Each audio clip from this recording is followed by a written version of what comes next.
sense that you're in a little more control out there? Yeah, for sure. The last 2 years getting reps, I'm not getting first-team reps that I've been getting now. But just having the chance and the opportunity to get reps in the past and to run the offense and to see the offense, from the sideline, I think it definitely helps for anybody to watch and to learn. So I think it's definitely helped me out. How are you and Ford taking this competition? Is it more like a friendly competition? Yeah, I hate the kid. No, we get along pretty well. Me and Ford, we both understand what's at hand and that this team, the best guy's going to play. And we're both here to win games. We want great things to happen for this university and the football program. And me and Ford, we get along really well. You're following the quarterback that everybody says is going to be the first one taken in the NFL draft. Yeah. Do you think about that?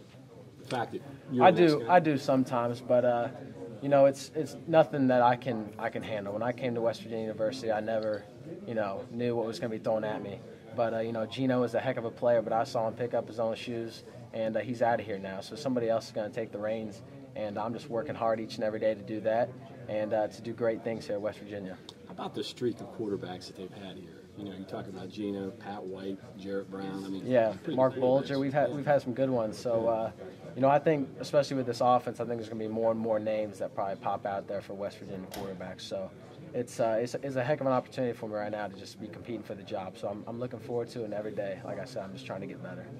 How about right now practicing as opposed to maybe the last 2 years when you knew Gino was the guy and here you're the guy that's supposed to be the How do you? When I first came in, my freshman year in January, I knew I could come in and compete right away. And Gino, obviously he's a heck of a player, and I was put in that backup role. So it's definitely different now, getting first team reps and just competing because I want to be great. I want to do great things here, and I always have, but that just hasn't been the case. So it's been fun, and it's also it's a heavier load for me too. So I'm looking forward to it though. What's the biggest change for you this spring?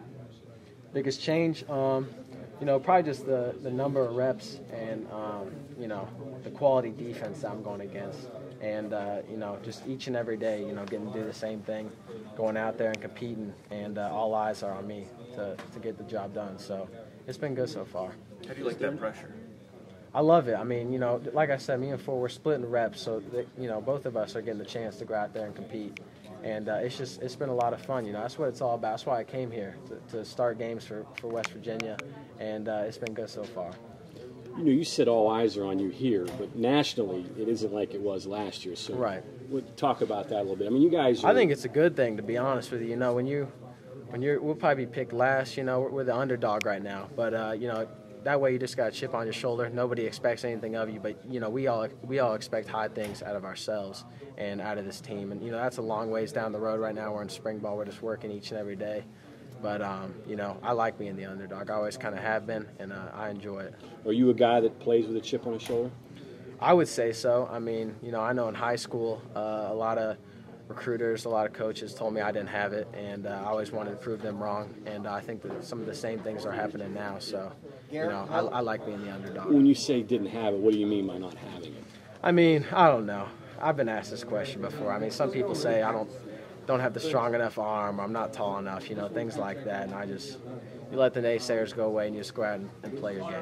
What's the hardest part of playing for Dan or playing in this offense, you think? What is the most difficult part? I'd say the most difficult part as a quarterback is, you're in charge of the offense. If you're in a play that's not a good play, it's your job to get the offense out of the play and into a better one. So it's that responsibility that you have out there. So you've got to get that trust in Dana to be able to do that, right? To be able For sure, yeah.